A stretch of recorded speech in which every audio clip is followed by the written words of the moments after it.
దేశంలో ఓట్ చోర్, ఓట్ చోర్ ఏ విధమైనటువంటి సంచలనాలు సృష్టించిందో మనందరం చూస్తూనే ఉన్నాం.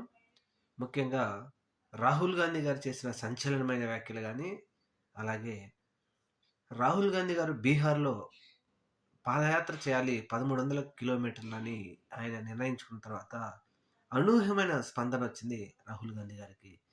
వెంబడే ఎన్నికల కమిషన్ మీడియా మిత్రుల సమావేశం ఏర్పాటు చేయడం, వీళ్ళు మాట్లాడిన మాటలు చూస్తే ఎలక్షన్ కమిషన్ ఒక పార్టీ జెండా ఏమైనా కప్పుకొని మాట్లాడిందా అనే విధంగా ఎలక్షన్ కమిషన్ మాట్లాడిన మాటలు ఆ విధంగా ఉన్నాయని పెద్ద ఎత్తున విమర్శలు వస్తూనే ఉన్నాయి.